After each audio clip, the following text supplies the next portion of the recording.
అమెరికాలోని వాషింగ్టన్ డీసీలో బతుకమ్మ వేడుకలు అంగరంగ వైభవంగా జరిగాయి. Global Telangana association Washington DC chapter ఆధ్వర్యంలో ఈ వేడుకలు నిర్వహించారు. ఈ కార్యక్రమానికి తెలంగాణ మంత్రి జూపల్లి కృష్ణారావు ముఖ్య అతిథిగా హాజరయ్యారు.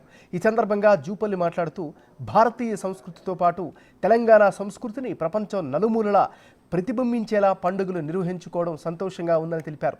తమ సంస్కృతి సంప్రదాయాలు మరవకూడదని, భావితరాలకు వారసత్వంగా అందించాలని సూచించారు.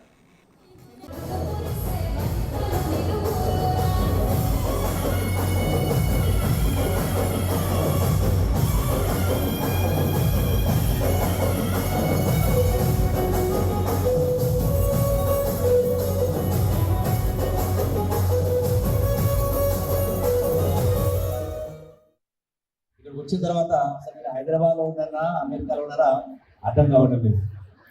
మీరందరూ కూడా మీ మీ మేధాశక్తితో సప్త సముద్రాలు దాటి అమెరికాకు వచ్చి మీ కాళ్ళ పైన మీరు బతుకుతూ ఇలా భారతదేశ చరిత్రలో భారతదేశ యొక్క సంఘటిత శక్తిగా ఏర్పాటు చేస్తూ ఉన్నారు. అట్లాగే తెలంగాణ రాష్ట్ర ఏర్పాటులో కూడా మీరందరూ కూడా గొప్ప పాత్ర పోషించారు. మరి బతుకమ్మ అంటే నా చిన్నప్పటి జ్ఞాపకాలు గుర్తుకు వస్తూ ఉన్నాయి.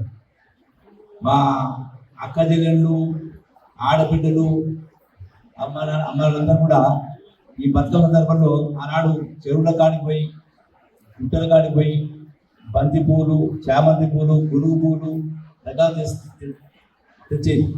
అన్ని పీల్చి కూడా మన ఆనాడు బొడ్డెమ్మ అనేది ఎక్కువగా బతుకమ్మ కంటే ఎక్కువ బొడ్డెమ్మగా ప్రచారం ఉండేది. మరి ఈనాడు బతుకమ్మ పండుగ అనేది ఒకనాడు ఒక ప్రాంతానికి తెలంగాణ గ్రామాలుగా పరిమితమైనటువంటి యొక్క బతుకమ్మ పండుగ ఈనాడు ఖండాంతరాలు దాటి ప్రపంచవ్యాప్తంగా గొప్పగా ఈ యొక్క బతుకమ్మ పండుగ